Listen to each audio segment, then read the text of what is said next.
L'abandon à la providence divine du Père Jean-Pierre de Caussade, chapitre 9, suite. Voici encore Marie, depuis l'étable jusqu'au calvaire. Elle trouve toujours un Dieu que tout le monde méconnaît, abandonne et persécute.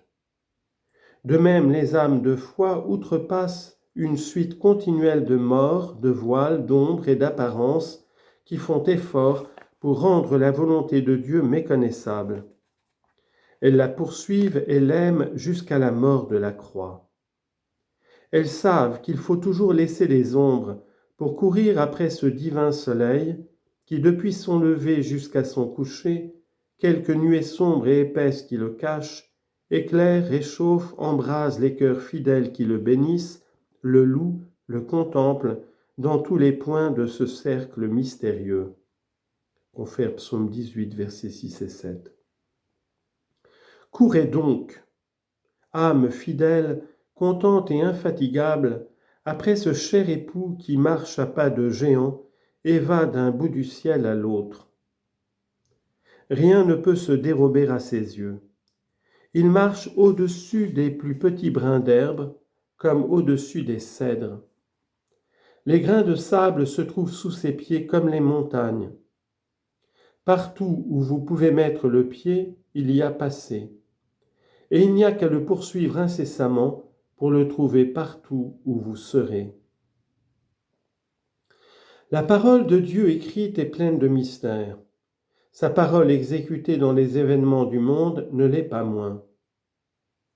Ces deux livres sont vraiment scellés. La lettre de tous les deux tue. Dieu est le centre de la foi. C'est un abîme de ténèbres qui, de ce fond, se répand sur toutes les productions qui en sortent. Toutes ces paroles, toutes ces œuvres ne sont pour ainsi dire que des rayons obscurs de ce soleil encore plus obscur.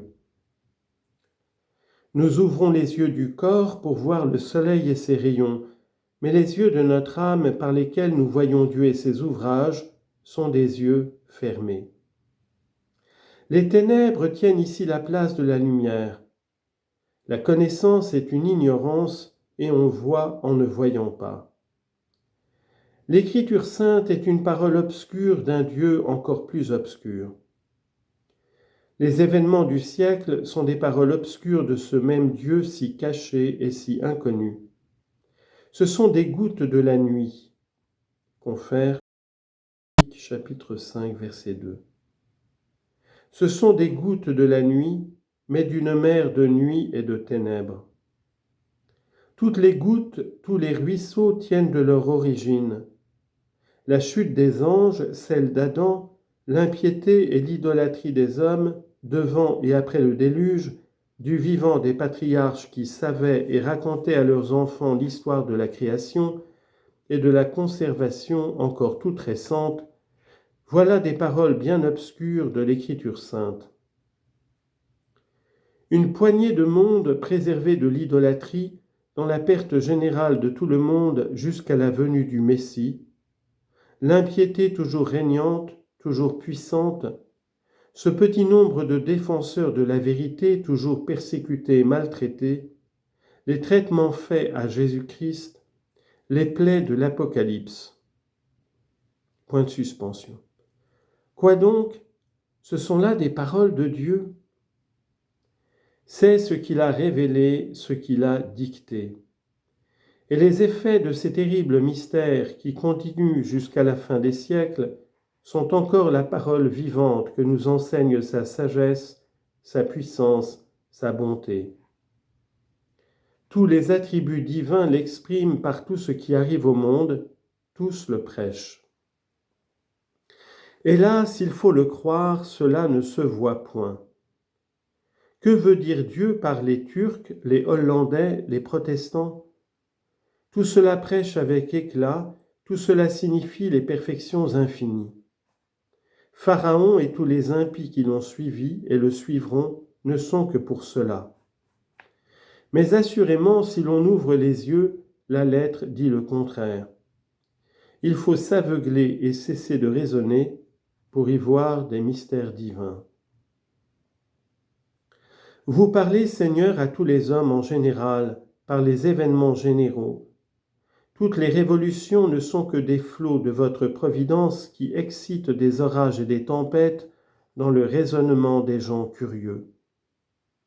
Vous parlez en particulier à tous les hommes par ce qui leur arrive de moment en moment.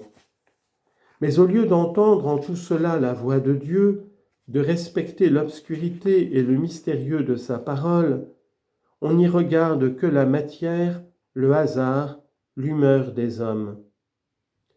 On trouve à redire tout, on veut ajouter, dominer, réformer, et on se donne une liberté entière de commettre des excès dont le moindre serait un attentat s'il s'agissait d'une seule virgule des Saintes Écritures. C'est la parole de Dieu, dit-on, tout est saint, véritable. Si on n'y comprend rien, on n'en a que plus de vénération, on rend gloire et justice aux profondeurs de la sagesse de Dieu. Cela est bien juste. Mais ce que Dieu vous dit, chères âmes, ces paroles qu'il prononce de moment en moment, qui ont pour corps non de l'encre et du papier, mais ce que vous souffrez, ce que vous avez à faire de moment à autre, ne mérite-t-elle rien de votre part? Pourquoi ne respectez-vous pas en tout cela les vérités et la bonté de Dieu? Il n'y a rien qui ne vous déplaise. Vous censurez tout. Ne voyez-vous pas que vous mesurez par les sens et la raison ce qui ne peut se mesurer que par la foi? Et que vous avez grand tort de lire avec les yeux de la foi la parole de Dieu dans les Écritures en la lisant avec d'autres yeux dans ses opérations? Il faut de la foi pour tout ce qui est divin. Si nous vivions sans interruption de la vie de la foi, nous serions dans un commerce continuel avec Dieu, nous lui parlerions bouche à bouche. Ce que l'air est à nos pensées et à nos paroles pour les transmettre, tout ce qui nous arrive à faire et à souffrir le serait à celle de Dieu. Ce ne serait que le corps de sa parole, en tout elle le produirait au dehors, tout nous serait saint, tout nous serait excellent. La gloire établit cet état dans le ciel, la foi l'établirait sur la terre, il n'y aurait de différence que dans la manière. Nous ne sommes proprement bien instruits que par les paroles que Dieu prononce exprès pour nous. Ce n'est pas par les livres ni par la curieuse recherche des histoires que l'on devient savant dans la science de Dieu. Cela n'est qu'une science vaine et confuse qui enfle beaucoup. Ce qui nous instruit, c'est ce qui nous arrive de moment à autre, qui forme en nous cette science expérimentale que Jésus-Christ a voulu avoir avant que d'enseigner quant à l'extérieur, puisqu'étant Dieu par la prescience, il connaît tout. Mais pour nous, elle nous est absolument nécessaire si nous voulons parler au cœur des personnes que Dieu nous adressera. L'on ne sait parfaitement que ce que l'expérience nous a appris par la souffrance et par l'action. C'est là l'aile du Saint-Esprit qui parle au cœur des paroles de vie, et tout ce qu'on dit à d'autres doit sortir de cette source. Ce qu'on lit, ce que l'on voit, ne devient science divine que par cette fécondité, cette vertu et cette lumière que lui donne l'acquis. Tout cela n'est qu'une pâte, le levain y est nécessaire. Le sel doit l'assaisonner, et lorsqu'il n'y a que des idées vagues sans ce sel, l'on est comme des visionnaires qui savent les chemins de toutes les villes et s'égarent en allant à leur maison. Il faut donc écouter Dieu de moment à moment pour être docte dans la théologie vertueuse qui est toute pratique et expérimentale.